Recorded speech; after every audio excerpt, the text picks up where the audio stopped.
3, 2, 1, action. Bonsoir, dernière journée ce soir, c'était l'Assemblée Générale, un discours très éloquent du président Gercé qui a remué dans les brancards, qui a rameuté toutes les équipes possibles et inimaginables. Nous serons 9 l'année prochaine, cette année nous étions à peu près autant. Le Gazélec, cette année, n'a pas fait une année extraordinaire. Est-ce que c'est lié à l'absentéisme du Del Perroche? C'est possible.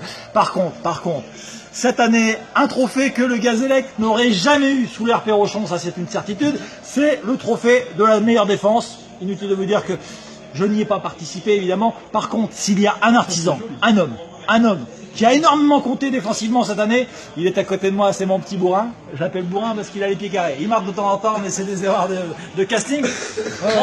Il est beau, Mon petit bourrin, ce trophée il est pour toi, il est pour toute la défense du Gazélec. Je ne vais pas les citer parce que d'abord ils ne viennent pas à l'esprit. Et puis, qu'est-ce que tu as envie de dire quand on rameute toujours au Del Perroche, vient défendre et que Del Perroche il ne veut pas entendre, que Gercé il est toujours devant et qu'il ne veut pas revenir non plus. Qu'est-ce qu'on se dit quand on est tout seul derrière contre 3 attaquants? Ah, c'est très difficile. Hein. Les Del Perroche et Tom Gersouille, les Damien Désier et Enco. Ah oui. Quand on joue avec ces joueurs-là, forcément, on peut que se défoncer sur un terrain et on rapporte au final ce trophée, le trophée de l'année. Alors évidemment, tu as du bonheur de jouer avec des gens comme ça.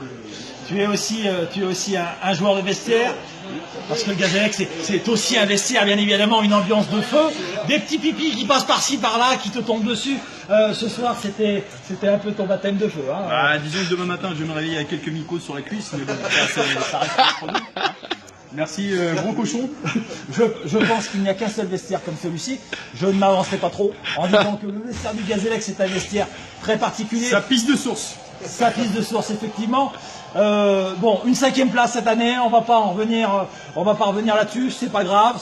L'année prochaine, et je l'annonce au Léonard qui se la pète, et puis à tous les autres, le Gazélec sera devant l'année prochaine. On l'annonce. Vincent, tu feras partie de l'équipe l'année prochaine? Avec plaisir. C'est quoi l'ambition l'année prochaine du Gazélec, du club, et du vestiaire et d'Alouche?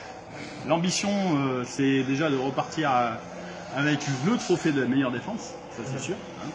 Et surtout que notre Del Perroche revienne avec nous, encore une année de plus. Bien sûr. Cette année, le Gazélec perd Florian Marly. Je ne l'ai jamais interviewé l'année prochaine, lors de la défaite, parce qu'il a quitté le Gazélec pour aller chez Léonard l'année prochaine, lors de la défaite de Léonard contre Gazélec. On l'interviewera et on l'humiliera devant les caméras, évidemment. Devant la terre entière. Merci Tom. Voilà. Saison superbe. J'avais failli arrêter, ça aurait été dommage. Eh bien, je vous dis à l'année prochaine. Merci à Footpark de nous avoir accueillis ce soir. Et puis, à très bientôt. Bye bye. Merci.